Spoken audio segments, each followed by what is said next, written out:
ek het U lief. U genade val my nooit nie, en al my dae is ek veilig in U hand. Van die oomblik wat ek opstaan, tot ek weer gaan lê, sal ek sing van die goedheid van God. Kom ons gaan dit weer sing, bely dit vanmôre. Ek het U lief. U genade val my nooit nie, en al my dae is ek veilig in U hand. Van die oomblik wat ek opstaan, tot ek weer gaan lê, sal ek sing van die goedheid van God. My lewe lang is U getrou,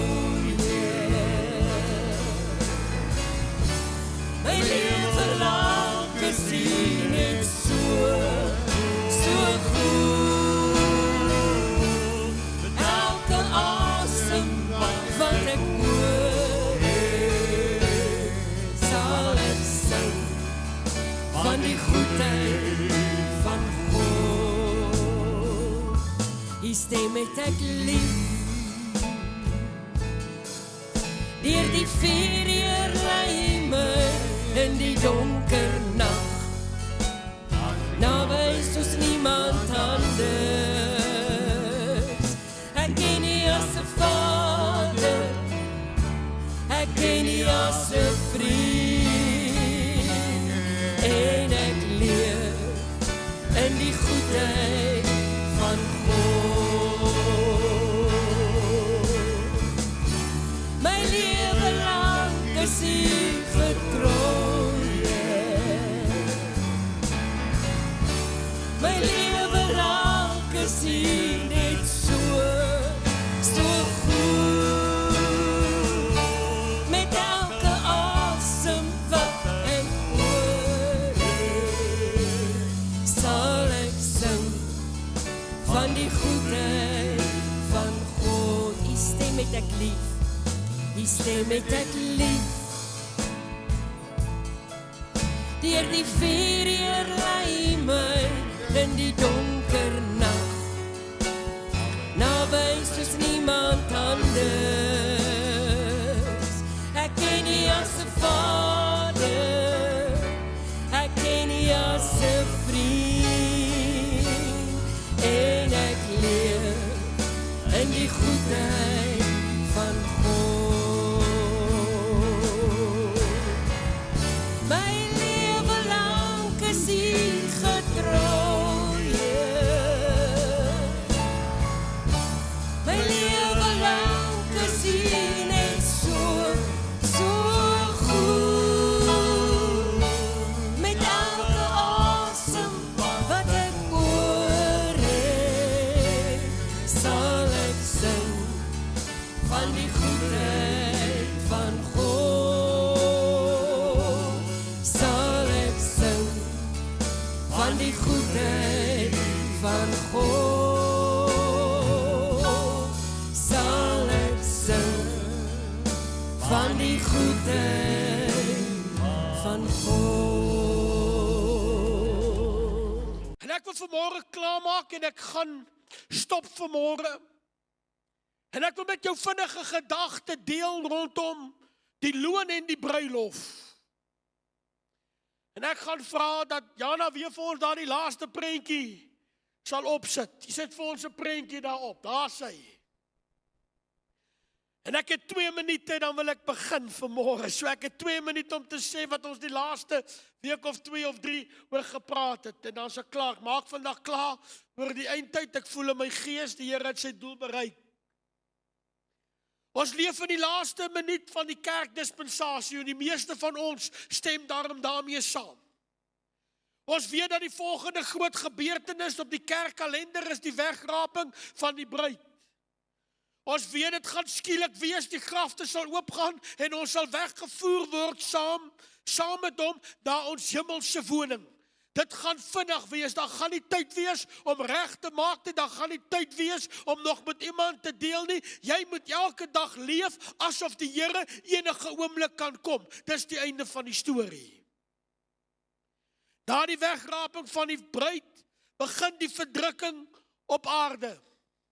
Ons is daarmee daar die eerste reg op streep, ons is daarop. Maar daar is hulle wat gaan agterbly. Dit is hulle wat deur die verdrukking gaan en ek wil dit vanmôre net weer sê, jy is welkom om met my te verskil, maar God het nie sy kerk of sy bruid bestem om deur die verdrukking te gaan nie.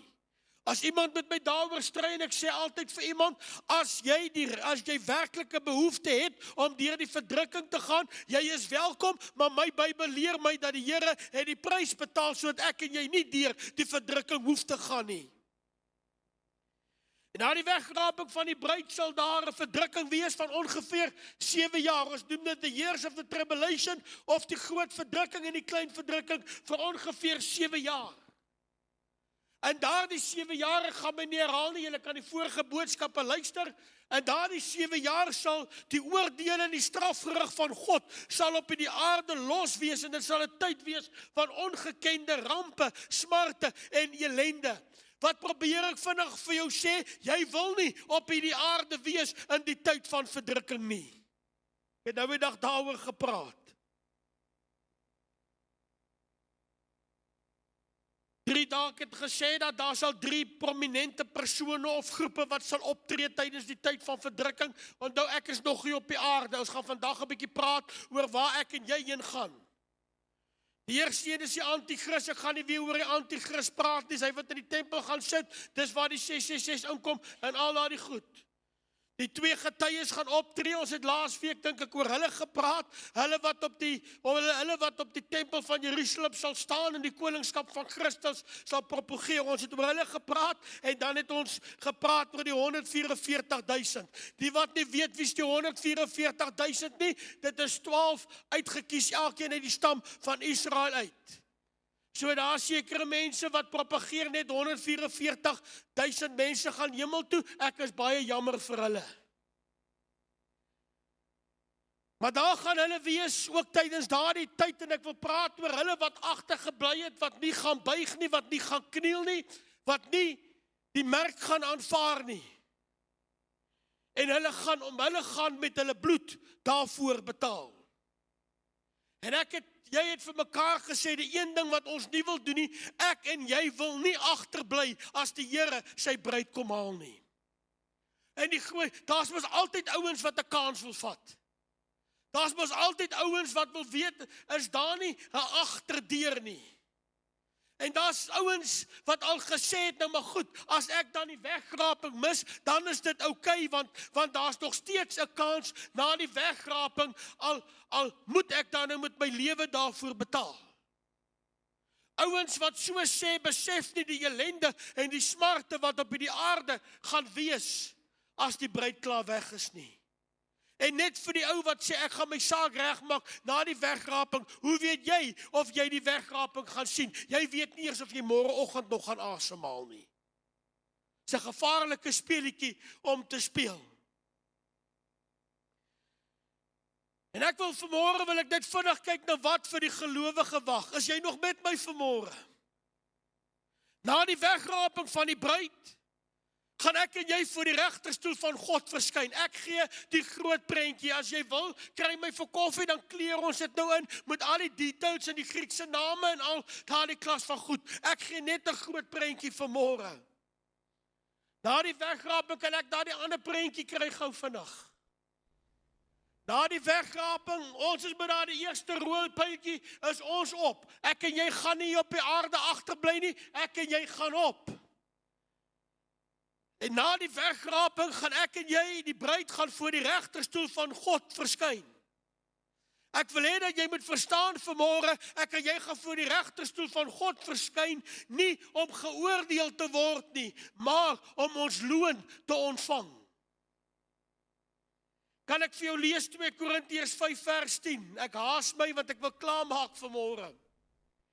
Hy sê, ons moet almal voor die regterstoel van Christus verskyn, sodat elkeen kan ontvang wat hy deur die liggaam verrig het volgens wat hy gedoen het, of dit goed is of kwaad. Hy praat van die loon op die arbeid wat ek en jy gedoen het. Daai regterstoel waarvan ek nou praat, is nie om te bepaal of jy hemel toe gaan of nie. As jy nie hemel toe sou gegaan het nie, dan sou jy nie met die wegraping saam gegaan het nie.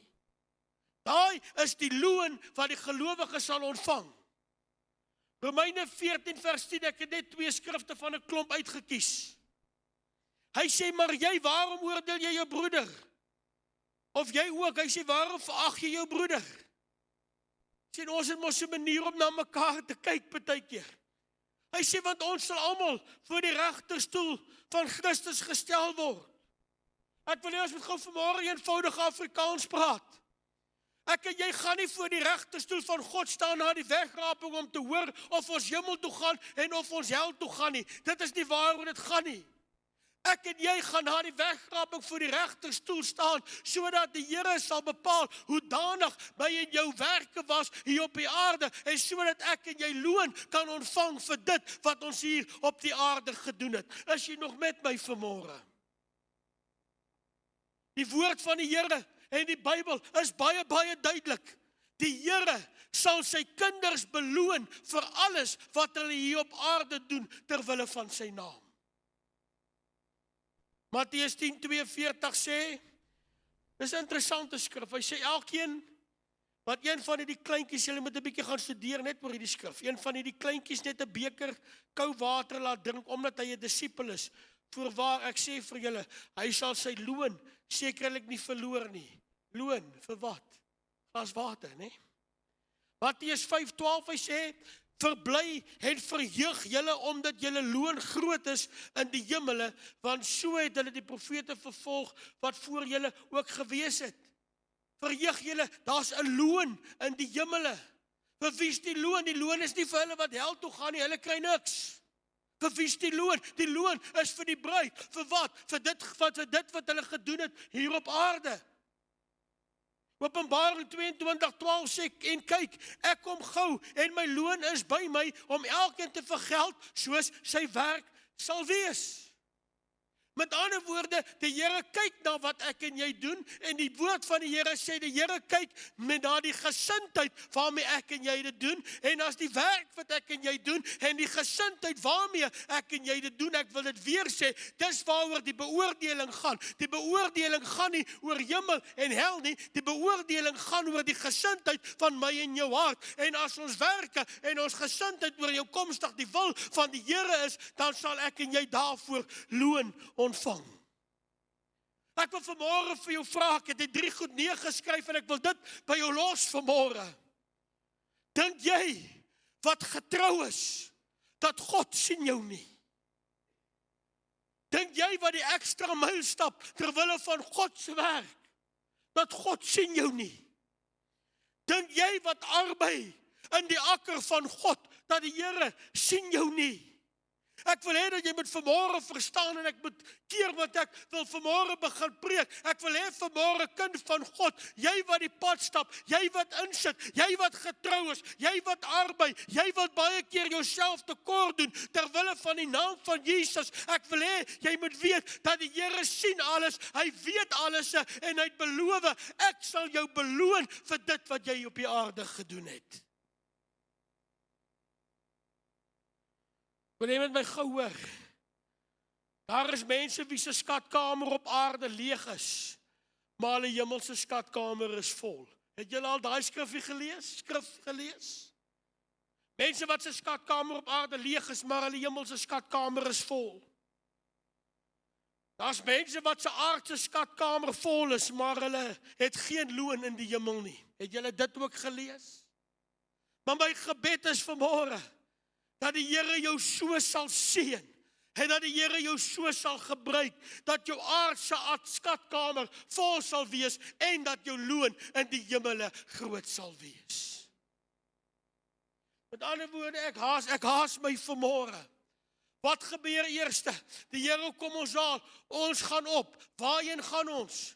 Noem dit hemel, noem dit wat ook al. Ek hou van die term wat sê, ons gaan na die hemelse tabernakel, of die hemelse tempel toe. Ek sal eendag daaroor praat. Wat gebeur? Ek en jy ontvang die loon vir dit wat ek en jy gedoen het.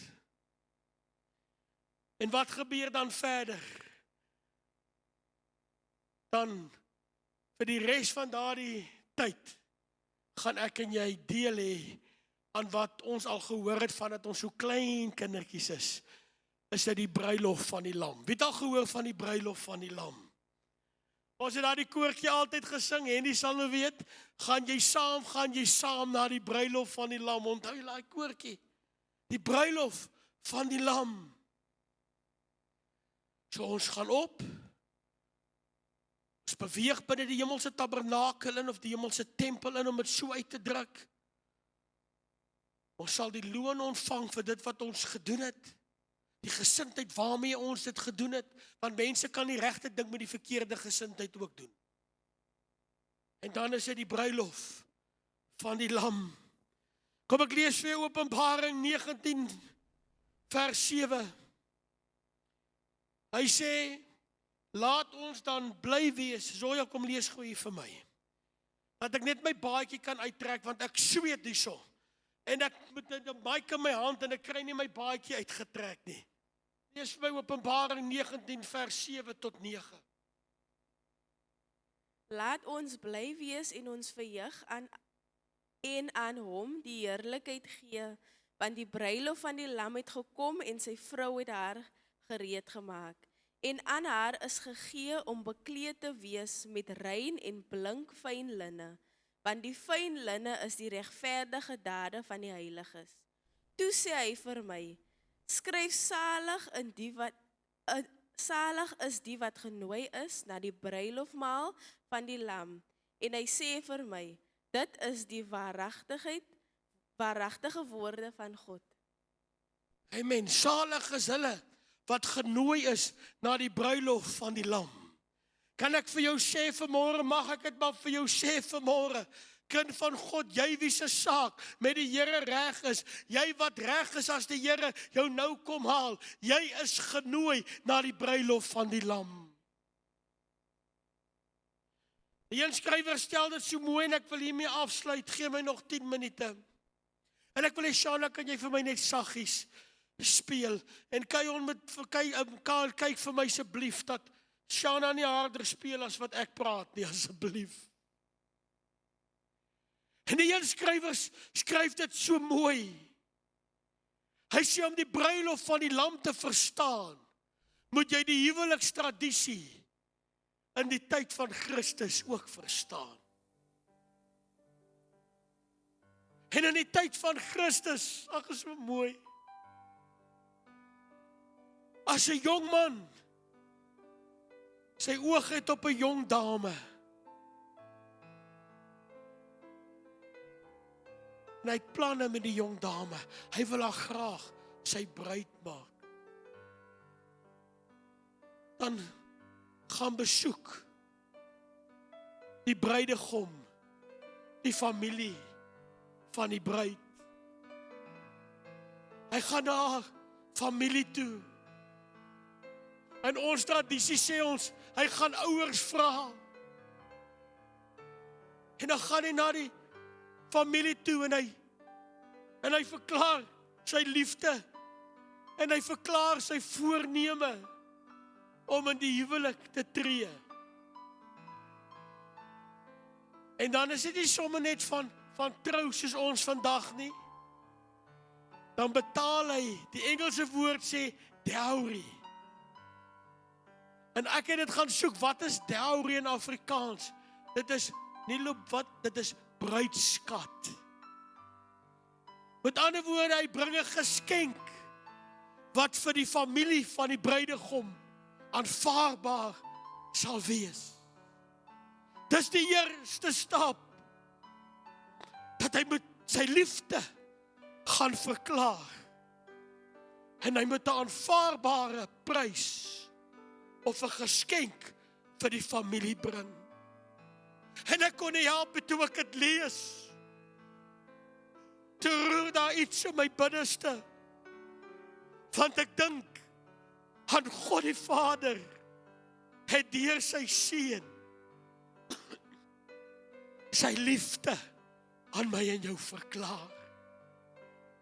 Hy het deur sy seun, kyk hy na my en jou vandag en hy sê vir jou, my kind, ek gee nie om wie jy is nie, my kind, ek gee nie om wat jy gedoen het nie, my kind, ek gee nie om al die foute en die verkeerde nie, my kind, ek is lief vir jou.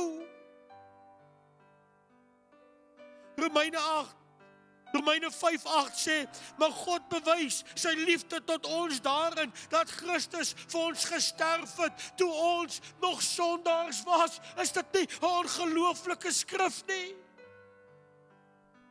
Selfs in jou diepste en in jou vuilste sonde, het hy nog steeds verklaar, my kind, ek is lief vir jou. Ek is lief vir jou.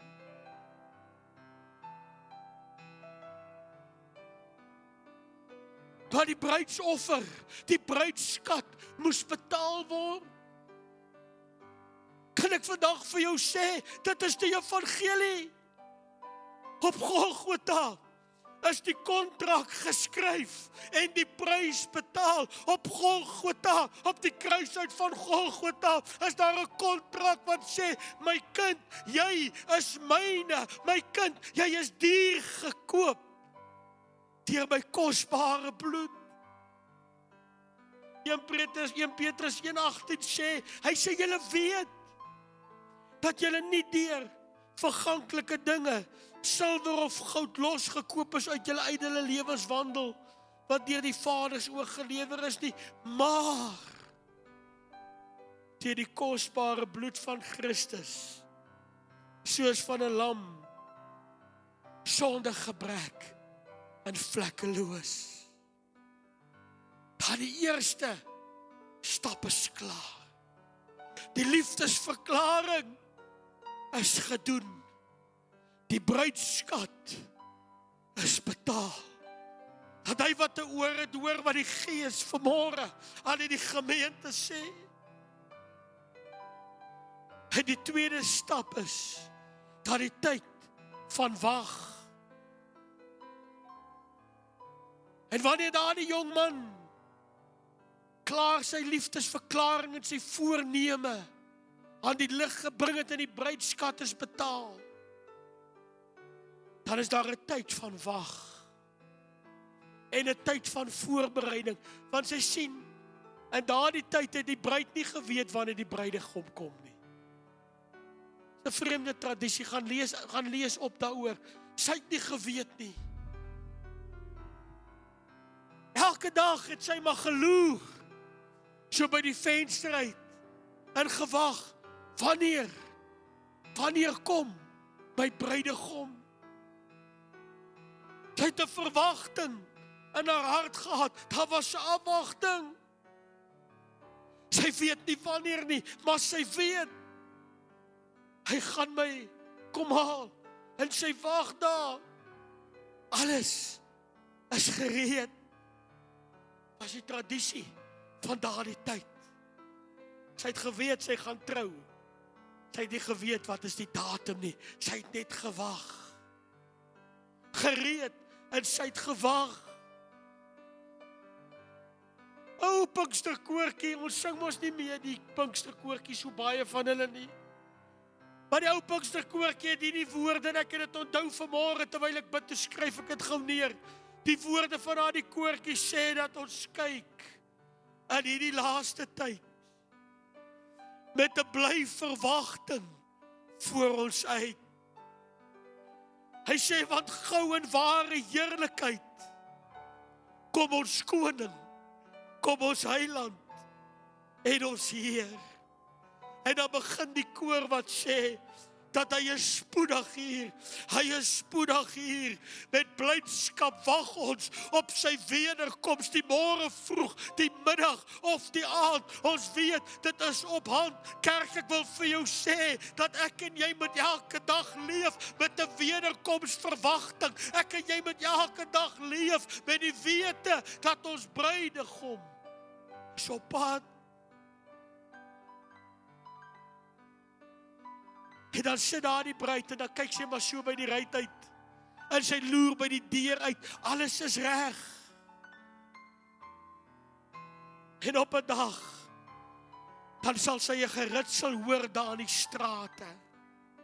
En almal sal by die deur uitkyk en wonder, maar wat is nou besig om te gebeur? En dan sal sy sien dat die bruidegom, kom daar afgestap, met fakkels wat brand. Hy kom daar afgestap, en dis 'n gesing, en dis 'n gejuig van die bruidegom, kom sy bruid haal. En wanneer haar die bruid hoor, maar daar's 'n geritsel, daar's 'n beweging, dan spring sy op, en sy kry vinnig haar diensmeisies bymekaar, en haar strooimeisies, en ek weet nie wat se meisies, hulle alles van praat nie, maar dan is daar 'n blydskap in die huis, want sy weet, my bruidegom gaan my kom haal. En dan kom sy so klop aan die deur, en dan maak sy oop. Miskien het sy hem tegemoet gegaan, en dan het sy en die saam met daar strooimeisies, saam met hom en sy vriende, dan het hulle gegaan. Waarheen het hulle gegaan? Hulle het na sy huis toe gegaan vir die bruilofsmaal. Kan ek vanmôre vir jou sê, dat Christus het beloof, en hy het gesê, hy kom my en jou haal. En hy het beloof, ek en jy gaan wees waar hy is. Johannes 14:2 skryf hierdie woorde. Hy sê, in die huis van my Vader is daar baie wonings. As dit nie so was nie, sou ek dit vir julle gesê het. Hy sê, ek het gegaan om vir julle 'n plek te berei.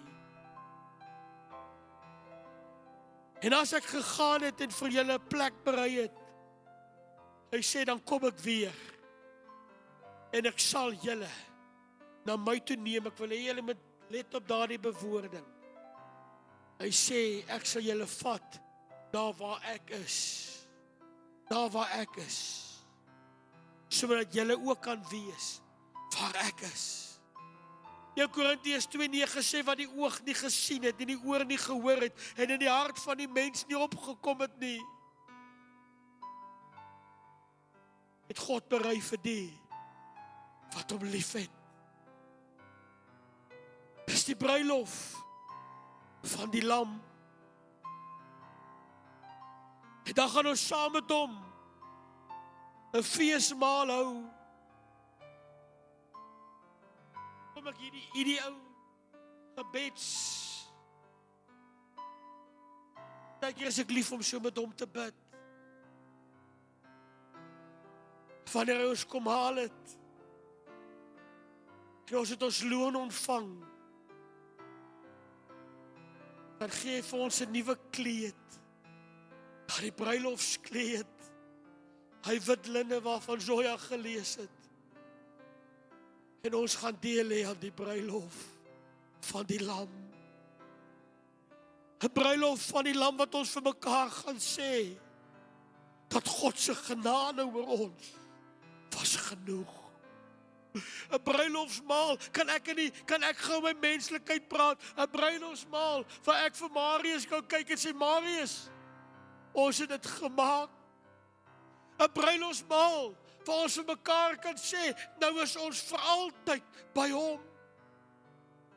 'n bruilofsmaal, wat nie net gaan oor my en jou nie, nee, 'n bruilofsmaal, waar ons kan vier, hy dankie sê vir dit, wat Jesus op Golgotha gedoen het. Want as dit nie vir Jesus was nie, dan was daar nooit 'n bruilof van die lam nie.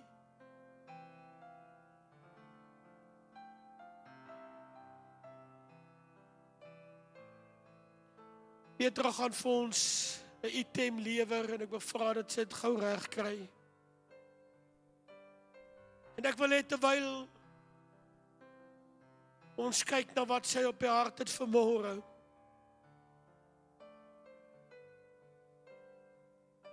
En hy het nou 'n waar ding gesê. Hy het gesê dat die mense preek al hierdie goed van dat ons oumas nog jonk was. Maar hoe meer jy deesdae begin navorsing doen en hoe meer jy deesdae begin huiswerk doen, dan sien jy dat die stukkies van die legkaart is besig om in mekaar te val. Vir die wat 'n bietjie dieper wat wil lees en die wat met my daaroor wil kom praat. Hierdie mislukte sluipmoordaanval op oud-president Trump het 'n groot rol wat dit speel in die eindtyd. Die stukkies van die legkaart is besig om in mekaar te val. Hy gaan kom. Hy gaan kom. Dit is hoekom hy 'n kerk soek met 'n wederkomsverwagting. Dit is hoekom ons nie meer kan bekostig vandag kerk, hoor my, ons kan nie meer bekostig om kerk te speel nie, ons moet Christus leef. Hoekom ek en jy nie kan bekostig om eendag sonder die Heilige Gees te wees nie. Ek begeer die dag van die sondaars by hierdie kerkgebou instroom en hulle saak met die Here sal regmaak. Ek wil vanmôre vir jou vra, terwyl ons kyk na hierdie item van Petra, wil ek vir jou net een vraag vra, ek gaan nie nog 'n uitnodiging gee nie. Maar as jy basyn vandag gaan blaas, as die Here vandag sê die uurglas het leeg geloop, wil ek vir jou vra, gaan jy saam? Gaan jy saam na die bruilof van die lam? Of gaan jy een van die wat wens, soos wat Henny gesê het, wat wens, jy het ook mag geluister.